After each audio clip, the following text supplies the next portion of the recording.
আসসালামু আলাইকুম। সপ্তম শ্রেণীর শিক্ষার্থীরা তোমাদের বহুল প্রতীক্ষিত আহ, সেই সলিউশন নিয়ে হাজির হয়েছি। গণিতের সলিউশন দেখো, সপ্তম শ্রেণী একটু সপ্তম শ্রেণীর গণিতের সমাধান, ষান্মাসিক পরীক্ষা গণিতের সমাধান।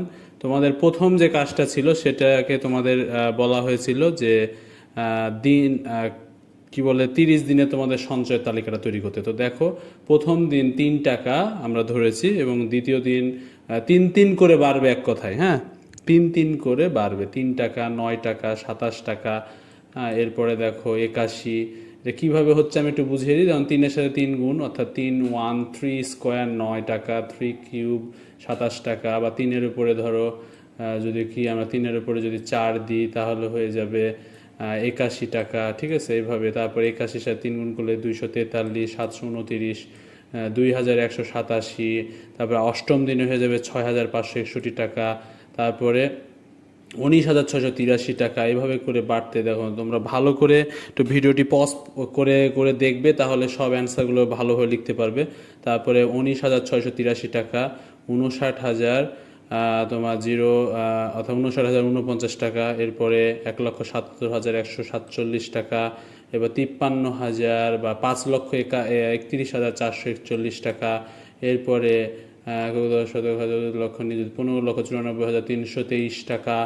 এরপরে 47,82,969 টাকা।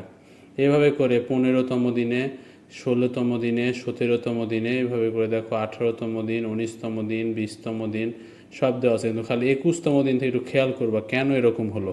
কারণ যখন অতিরিক্ত সূচক চলে আসে এবং এই জায়গাটায় তোমার কী করবা, 10-এর সাথে টু দি পাওয়ার 10 দিয়ে এই জায়গাটা লিখতে হবে 1.04603532 ইন্টু 10^10 টাকা। এইভাবে করে তোমাকে কী করতে হবে, সবগুলো 10 পাওয়ার, তারপর আসে 11, এরপরে 12।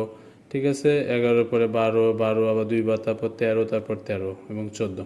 অর্থাৎ এই পাওয়ারগুলি ভালোভাবে বুঝে তারপরে বসাতে হবে। ওকে, তো এই সলিউশনটা তোমাদের ছিল কাজ 1-এর। আমি আরেকবার দেখাচ্ছি। কাজ 1 দেখো, খেয়াল করো, সুন্দর করে ধীরে ধীরে আমি দেখালাম। তোমরা ভিডিওটি পজ করে করে দেখো, তাহলে তোমাদের খাতায় লিখতে সুবিধা হবে এবং লিখে ভালো করে বুঝে নেবে। এরপরে কাজ 2-এ তোমাদের বলেছে যে এটা সূচক আকারে প্রকাশ করা যাবে কিনা। লিখবা যে হ্যাঁ, সংখ্যাগুলো সূচক আকারে প্রকাশ করা যাবে। আমরা সঞ্চয়ের ছক থেকে পাই প্রথম, দ্বিতীয়, তৃতীয়, চতুর্থ এবং পঞ্চম মাসের ধারাবাহিক সঞ্চয়।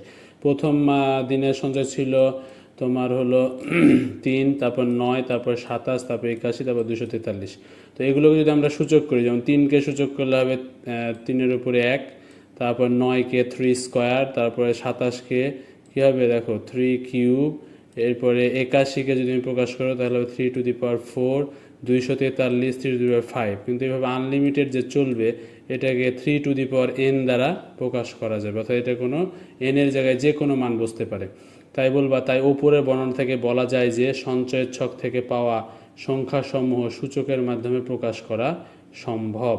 এরপরে দেখো 3 নম্বরে তোমাদের কাজ ছিল যে উপরোক্ত সত্য মোতাবেক আমরা সঞ্চয়ের টাকার পরিমাণ পঞ্চম মাসে যা হবে তা দেখানো হলো। অর্থাৎ পঞ্চম মাসে তোমাদের কী পরিমাণ টাকা আসলে হবে সঞ্চয় সেটা।